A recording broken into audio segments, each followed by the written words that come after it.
She gonna probably apologize before she even gets started. So, but Cindy's sister, Raw Taylor, is a community activist, but as she likes to say, she's just active in the community. Right. She's a proud graduate of Memphis Academy of Civic Engagement, which is an organization that connects residents with their local municipal government. She has been active in the communities through service, volunteering, and leadership. She has helped organize many community events such as Clean Up to Build Up, Keep Warm for the Homeless, Fill the Backpack Supply Drive, Feeding the Homeless, and many, many other events. Because of her passion for the community and the uplifting of people, she has started her own local organization called Street M-Pact. Yes. All right. Her nonprofit organization focuses on bringing positive impact to the streets through the social awareness and community engagement. She is also one of the newest and proudest board members of the Mississippi Workers Center for Human Rights. Ladies and gentlemen, Sistah Raw. Yay. Yay. Okay. I'm going to try to stay calm. I'm going to try because that was a great introduction. Yeah. But yeah, my name is Sistah Raw Taylor. And the reason why they call me Sistah Raw is because I like to tell it like it is. That's right. And I learned that you have to put feelings aside. When the truth is being spoken, it doesn't matter. Because right is right and what's wrong is wrong. And everybody's not going to agree with you. But long as it's right, it is what it is. That's right. Okay. Yes. I started, my mom, she marched with Martin Luther King. She was on the front line. She was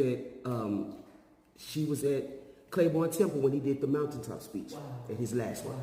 And listening to my mom over the years about how she was a part of the movement, how dogs were sick on her, how she had to climb out the window. My grandmama said, "No, Kay, don't go, don't go." My mama said, "Something in me telling me that I gotta go." And you got that calling, you saying that you gotta go, you gotta go. And so listening to my mom over the years and watching the stories and her just telling me about this event and this event and that event, it ignited something inside me. And from that, I got with my friends. And my friends, and like she mentioned, some of the things that we've done, all of that was just some neighborhood friends. And we just clean up to build up. We saw a need in the community. All this trash was on the street, so who gonna do it? Oh, we gonna do it. Well, I said, well, how we gonna do it? We're gonna grab the little kids in the neighborhood, and when we're done, we're gonna barbecue for them. And hey, it worked. I took on 3 streets, she took on 3 streets, it was 4 of us. And so that transpired to the supply drive. And then that transpired to when the Black Panther movie came out, the first Black Marvel thing, and it was a big thing, and we just like, wait a minute, our kids need to see that. It doesn't matter if it's superficial. Let them know that you can be great in anything that you do. That's right. So within that week time, we raised over $2,000 to be able to take our alma mater school, Oak Haven, and the elementary school to that. So, of course, time went on, and then here we go. My friend said, we're going to go down to Fannie Lou Hamer 100th birthday. You know me. Okay, let's go. And lo and behold, who was up there speaking? I can imagine. I really know. So we just sitting there like this. Who is that lady? And whoever that lady is, we gotta meet her. And that's how me and my friends came across the infamous, the famous, the notorious Jeremy Hill. We waited. When I tell you what's over, you know, she's taking pictures with the news people, she's clapping hands, and we just standing up like this. We're like, we ain't gonna move until we gotta meet this lady.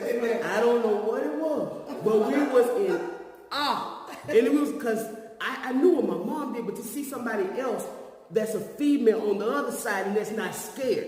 And I was like, Yeah, we're gonna meet him. And so we stood there, and what I love so much about that day, it was hot. Everybody's gone. It was over. And she stood there and answered every last one of our questions that we had. She didn't brush us off. She didn't do nothing. And she took pictures with us and all of that. And so we was like, hey, can we contact you later? Yeah. She was like, sure can. No problem. That's right. And from that day on, even though my friends went on and, you know, life things changed and happened, me and Jerbu stayed just like this. That's right. Just like this. And so watching her and coming down and seeing some of the events with the Mississippi workers, it's like, man, these some bad women. These are some bad people. Right. And that motivated me. That's okay. You know what? Everybody's done. Everybody's going on. I want to start my own. And that's how I started Street M-Pact. And it came to life about a year and a half, only a year and a half, maybe 2 at the most. And it's ironic because Street M-Pact, like she said, what we like to do, we're a nonprofit organization. What we like to do is bring social awareness to the community. That's most important, social awareness and education. And also voters education. Don't ever let them tell you that vote don't count, because vote does count. It only count when you don't vote. And if it didn't count, they won't try to suppress it. That's right. And so we strive on that, and we also like to spotlight black businesses. And the reason why that, you have to be able to sustain yourself. And everything in our community, if you look in the black and brown community, it's all the businesses is not ours. But that's what we patronize. So no, let's bring this back. And then also we like to anything that's a community that's a need. We love feeding the homeless. We just got through feeding the homeless 2 weeks ago, and we're getting ready to feed the homeless again in July, which is supply drive. And then we do things for ladies. And any community need that we see, we take advantage of it, an opportunity, and we bring it to the forefront. Right. So, with that being said, then on down the road, I was elected to be a part of the Mississippi Worker Center Board of Directors. And when I tell you that means the world to me, that means the world to me.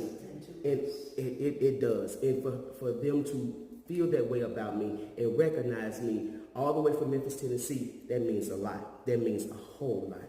And I am humble and I am extremely grateful. And on tomorrow, for the first time, I'm receiving my first award for my community service.